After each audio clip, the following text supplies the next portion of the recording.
जैसा कि हमने लास्ट एपिसोड में देखा था, दन शिनशेंग ने गुस्से से कहा, अब अगर मुझे ऑप्टिमस स्वॉर्ड चुपचाप चुरानी है तो यही मौका है, वरना सब हाथ से निकल जाएगा और इसलिए मैं तुम्हारे पास आया हूँ। जोफान डरते हुए बोला, मैं क्या कर सकता हूँ? आप तो बुजुर्ग हैं, कोई आपको डिसाइपल मानेगा भी नहीं। यीरोंगडान से भी आपकी उम्र छिप नहीं सकती। चुप, मैं तुम्हारे शरीर में नहीं आना चाहता, मुझे तुम्हारी स्पेस रिंग चाहिए।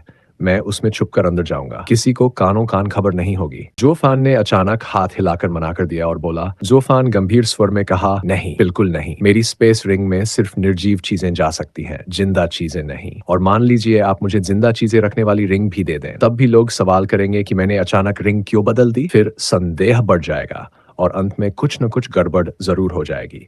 वह जैसे भी करके उसे मना कर देता है। असल में जोफान समझ गया था कि डैन शिंगशेंग का ये प्रस्ताव बहुत बड़ा जोखिम लेकर आएगा। पहले जब उसने डैन को टोपोग्राफिक मैप बनाने में मदद की थी, वो सिर्फ नक्शा था, एक निर्जीव वस्तु। अगर वो पकड़ा भी जाता, तब तक कोई ये साबित नहीं कर सकता था कि वो डैन शिंगशेंग से मिला था। लेकिन अगर वो डैन शिंगशेंग जैसे खतरनाक आदमी को, जिसे डबल ड्रैगन गैदरिंग के दुश्मन के रूप में देखा जाता है, अंदर लेकर आता है, तो अगर पकड़े गए तो सीधे चोरी और गद्दारी का आरोप लगेगा। बचने का कोई रास्ता नहीं रहेगा। जोफान मन में सोचता है, इस बूढ़े को जितना दूर फेंक सकता हूँ उतना फेंक दूं, इससे जितनी कम बातचीत हो उतना ही अच्छा। डन चिंगशेंग ठंडी हंसी के साथ कहता है, हे लड़के, क्या मैं 3 साल का बच्चा हूँ जो तेरी ये घटिया सी बातों पर यकीन कर लूं? तू कहना चाह रहा है कि एक लीडर होकर भी तू इतनी खराब रिंग इस्तेमाल करता है? मैं तेरे दिमाग को अच्छी तरह समझ गया हूँ। तू मुझे अपने से दूर रखना चाहता है ना? लेकिन अब बहुत देर हो चुकी है। जोफान ने मजबूर होकर मुस्कुराते हुए कहा, सीनियर,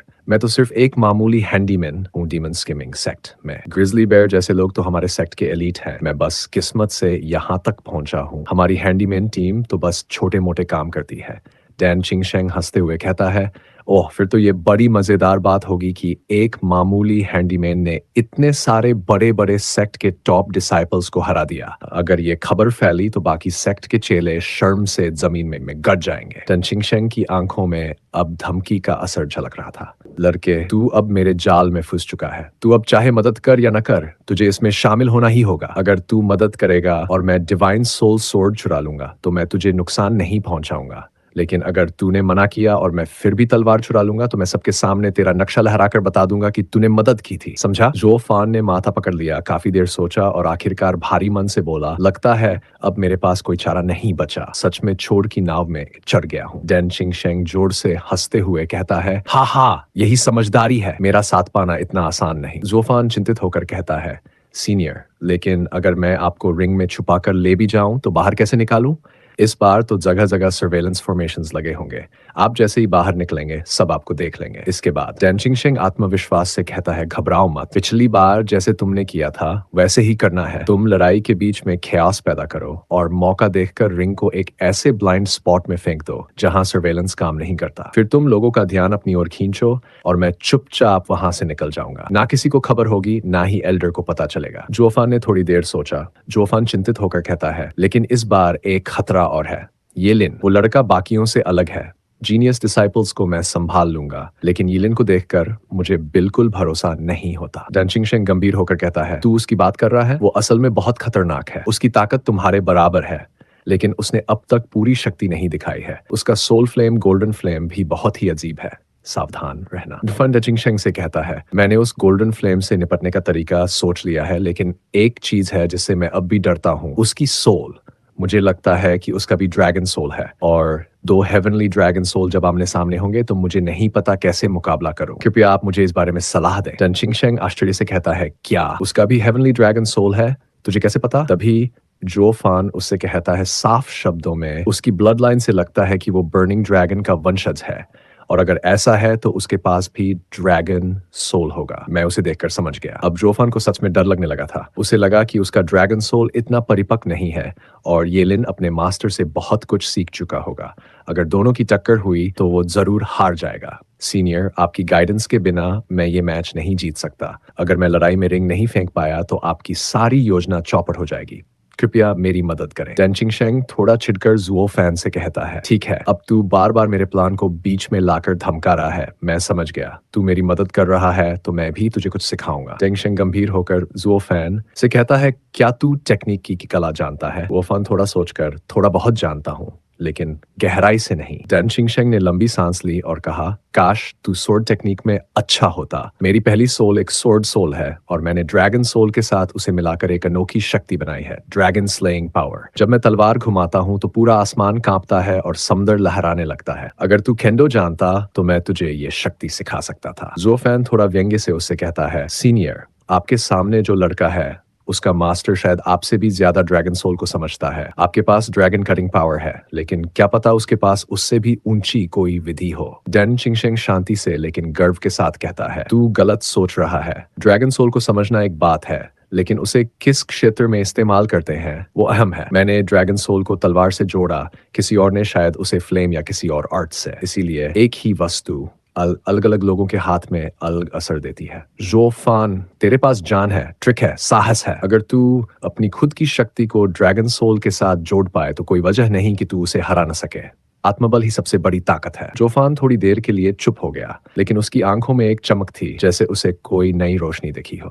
थोड़ा झुंझलाकर कहता है, तू चाहता है कि मैं तुझे ड्रैगन सोल की जानकारी दूं ताकि तू अपनी लड़ाई जीत सके और बदले में मेरी मदद करेगा। वाह, तू तो सौदेबाज निकला। जोफान शांत लहजे में कहता है, सीनियर, मैं सौदेबाज नहीं, लेकिन मैं मूर्ख भी नहीं हूं। अगर मैं हार गया तो आपकी योजना पहले ही खत्म हो जाएगी। इसलिए अगर आप मुझे ड्रैगन सोल से लड़ने की ट्रिक नहीं देंगे तो हम दोनों हारेंगे। डैन शिंगशेंग जोर से ठहाका लगाकर हंसता है, हा हा, सही कहा लड़के, तू चालाक भी है और समझदार भी। अच्छा चल, बता देता हूँ। डैन शिंग गंभीर होकर कहता है, हर ड्रैगन सोल की एक वीकनेस होती है। जैसे मेरी सोर्ड सोल अगर सामने वाला स्टेडी माइंड से लड़े तो मेरी ताकत घट जाती है। उसी तरह बर्निंग ड्रैगन सोल की ताकत हीट और रेज से आती है। तू अगर ठंडा दिमाग रखेगा और अपनी पर्पल लाइटनिंग को उसकी लपटों के खिलाफ डाल की तरह इस्तेमाल करेगा तो जीत सकता है। आंखें सिकोड़ कर सोचता है, पर्पल लाइटनिंग, हाँ हाँ, वो ही तो एक ऐसी ताकत है जो डिवाइन फ्लेम को भी अब्सॉर्ब कर सकती है। बहुत सोचने के बाद अचानक उसकी आंखों में चमक आई, जैसे उसे कुछ समझ में आ गया हो। उसने चौंक कर कहा, मैं समझ गया सीनियर, यानी येलिन का ड्रैगन सोल शुद्ध है, लेकिन मेरा ड्रैगन सोल एक मिश्रण है। उसका तरीका पूरी तरह ड्रैगन क्लान पर आधारित है, जबकि मेरा तरीका मिला जुला है। लेकिन जरूरी नहीं कि मेरा मिला जुला ड्रैगन सोल उसके शुद्ध ड्रैगन सोल से कमजोर हो, बल्कि शायद उससे ज्यादा ताकतवर भी हो सकता है ना? डैन शिंगशेंग ने थोड़ा मुस्कुराते हुए सिर हिलाया और बोला, बात तो तुम्हारी सही है, लेकिन क्या तुम थोड़ा अच्छे शब्द नहीं चुन सकते थे? कौन अपने ड्रैगन सोल को मिलावटी कहेगा? जब किसी ने ड्रैगन सोल को अलग चीजों से मिलाया हो तो हम उसे इवोल्यूशन यानी विकास कहते हैं। जियो फैन की आंखों में एकदम तेजी आ गई। उसने सिर हिलाया और मन ही मन सोचा, हाँ, ड्रैगन सोल की ताकत को जितना ड्रैगन एंसेस्टर और बर्निंग ड्रैगन समझते हैं उतना कोई नहीं। उन्होंने येलिन को जो सिखाया है वो जरूर अब तक का सबसे ताकतवर तरीका होगा, लेकिन वो तरीका सिर्फ ड्रैगन क्लान तक सीमित है। जबकि ये दुनिया सिर्फ ड्रैगन क्लान की नहीं, असली ताकत तो प्रतिभा यानी टैलेंट में होती है। पुराने जमाने में भी 5 महान पवित्र जानवर थे, लेकिन फिर भी 10 सम्राटों ने पूरी दुनिया पर शासन किया था। वे सभी सम्राट शुरुआत में साधारण थे, लेकिन उन्होंने दाडाओ यानी प्रकृति के नियमों की गहराई को समझा और अपने तरीके से इसे ताकत हासिल की। उन्होंने किसी पैदाइशी ताकत पर निर्भर नहीं किया, बल्कि अपने बल पर ऐसे मार्शल आर्ट्स और टेक्निक्स बनाई जो इंसानों को ज्यादा ताकतवर बना सके। इसलिए ड्रैगन सोल की ऑर्थोडॉक्स यानी पारंपरिक विधि को जानना कोई बहुत बड़ी बात नहीं। जियो फैन भी अपना तरीका बना सकता है और यही दाडाओ के विकास की असली राह है। अब जियो फैन के मन से सारा डर और शंका खत्म हो गया था। उसकी आंखों में आत्मविश्वास था। उसने सोचा, येलिन के पास भले ही शुद्ध ड्रैगन सोल हो, लेकिन मेरा ड्रैगन सोल जिसमें सबकी ताकत जुड़ी है वो और भी ज्यादा बदलाव ला सकता है। अब तो वो दिल से उस लड़ाई का इंतजार करने लगा जहां उसे येलिन से आमना सामना होना था। जियो फैन ने डैन शिंगशेंग को झुककर सलाम किया और बोला, सीनियर, आपने मेरी आंखें खोल दी। अब मैं समझ गया कि मुझे कैसे लड़ना है। बहुत बहुत धन्यवाद। डैन शिंगशेंग हंसते हुए बोले, मैंने कुछ खास नहीं किया, समझ तो तुम्हें खुद ही आया। उम्मीद है कि अगले 3 दिनों में तुम वाकई चमत्कार कर पाओगे। अपना ड्रैगन सोल इवॉल्व करके उस येलिन को दिखा दो कि उसका प्योर ड्रैगन सोल तुम्हारे इवॉल्व ड्रैगन सोल के आगे कुछ भी नहीं। इसके बाद उन्होंने जियो फैन की रिंग की ओर इशारा करते हुए कहा, वैसे अगर तुमने मेरा एहसान स्वीकार किया है तो मेरी मदद भी करोगे ना? जियो फैन हंसते हुए बोला, सीनियर, आपके लिए थोड़ा रिस्क लेना तो बनता है। उसने तुरंत अपनी रिंग का पोर्टल खोला और डैन शिंगशेंग उसमें समा गए। अब जियो फैन का प्लान था कि जब वह फिर से एन्चेंटमेंट में जाएगा तो एक सही मौके पर डैन शिंगशेंग को बाहर निकाल सके। 1 घंटे बाद सूरज ढल चुका था। जियो फैन डीमन फ्लेम सेक्ट के छोटे से कोर्टयार्ड में वापस आ चुका था, लेकिन उसका ध्यान अब भी अगले 3 दिन की ट्रेनिंग पर था। जैसे ही वह कोर्टयार्ड में पहुंचा, उसे वहां बहुत सारे जाने पहचाने चेहरे दिखे, चुचिंग चेंग, शुआंगर, शुइरोहुआ और शुआन तियानजोंग की बाकी लड़कियां। वो चौंक गया, ये सब यहाँ कैसे? तभी यंगशा दौड़ता हुआ आया और बोला, अरे जुओ फैन, तुम गए कहाँ थे? जब अंतिम 3 मुकाबले खत्म हुए तब से तुम्हारा कोई अता पता नहीं था। हमें लगा तुम किसी मुसीबत में पड़ गए हो। जुओ फैन ने भौंहें चढ़ाकर कहा, मैं तो ठीक हूँ, लेकिन तुम लोग यहाँ कैसे? यंगशा ने हंसते हुए कहा, तुम भले ही खतरनाक हो, पर अब एक और राक्षस आ गया है, ये लिन, इसलिए ये सारी लड़कियां तुम्हारी फिक्र में चली आई। वैसे कहूं तो तुम बड़े लकी हो, हर जगह तुम्हारे पीछे लड़कियों की फौज लग जाती है। शिरोहा ने शर्माते हुए उसे घूरा और बोली, यांगशा, जरा इज्जत से बात कीजिए। चुचिनचेंग चुपचाप जुओ फैन के पास आए और धीमे से पूछा, ये लिन साधारण नहीं है, शायद तुमसे भी ताकतवर है, फिर भी क्या तुम उससे लड़ोगे? जुओ फैन ने गंभीरता से कहा, जरूर लड़ूंगा, और शायद इसी वजह से लड़ना जरूरी भी है। चुचिनचेंग ने आंखों में देखा और बिना झिझक के मुस्कुराकर कहा, बिल्कुल जीतोगे।